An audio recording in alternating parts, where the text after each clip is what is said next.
যে কারোর ইশারা না থাকলে এই জায়গায় ওই দোকানটা আসেনি। মনি কিনা চিনিনি, মানিক কিনা জানিনি, হবির কিনা তাও জানতে চাবো না।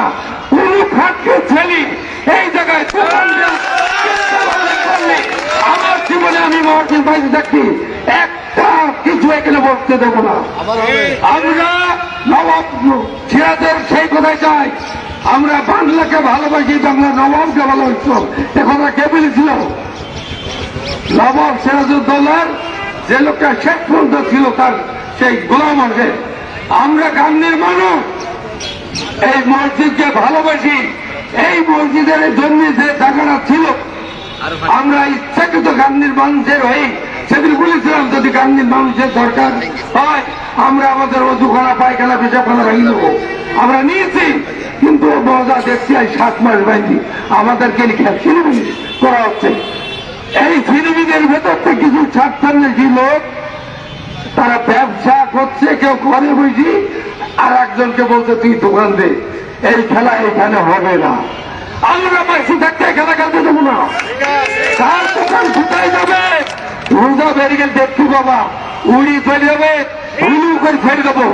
আমি আশা করি প্রশাসনে যারা আছে এই কথাটা আজকের ভেতরে আপনাদের ঊর্ধ্বতন কর্মকর্তাদের জানা প্রয়োজনে আমরা যা বলবেন আমরা তাই দেবো, কিন্তু রাস্তার কাজ দ্রুত সারেন। তাহলে এই যে কি ট্রেনের কাজ দ্রুত সারেন, এখানে কোনো দোকানের চিন্তা না থাকে তার ব্যবস্থা করেন, এই প্রত্যাশা ব্যক্ত করি আমি আমার কথা শেষ করছি। খোদা হাফেজ, বাংলাদেশ চিরদিন হোক। যে অক্লান্ত পরিশ্রম করে এই জায়গাটা খালি করা হয়েছে, আমরা ইতিমধ্যেই প্রশাসনের কাছে গিয়েছিলাম।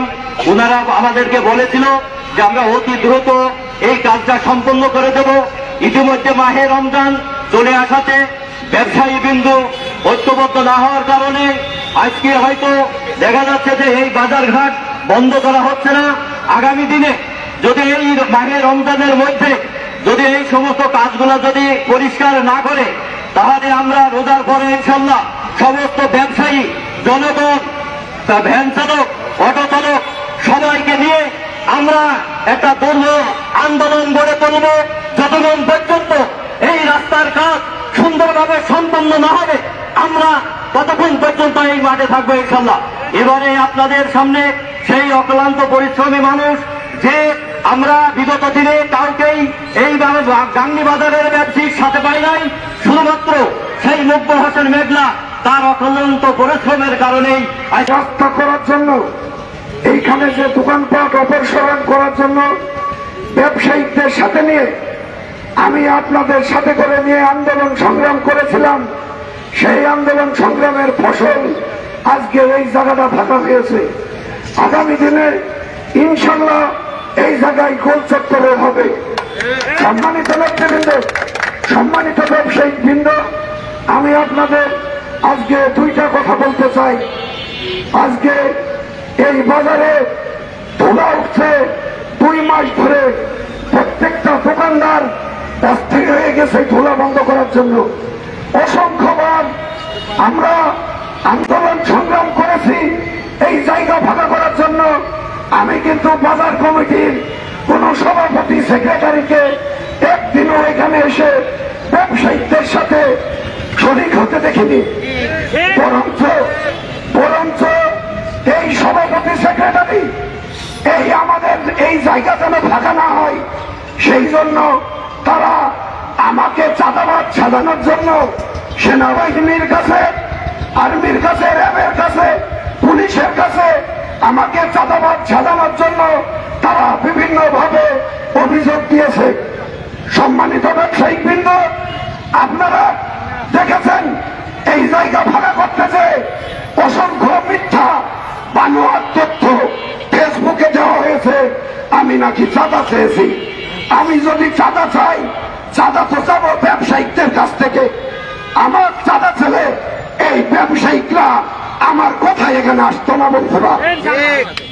এই বাজার কমিটি নিয়ে আমার মাথা ব্যথা নাই, কিন্তু আমি এখানকার স্থানীয় মানুষ হিসাবে আপনাদের বলতে চাই, আপনারা যারা কুচক্রী মহল আমাকে চাঁদাবাদ সাজানোর জন্য চেষ্টা করেছেন, এই 7 মাসে আপনারা দেখেছেন 5ই আগস্টের পরে আল্লামা দেলোয়ার হোসেন সাইদি একটা কথা বলেছিল যে 71 সালের কোন কালিমা আমার গায়ে লাগেনি, সাইদি সাহেব বলেছিল।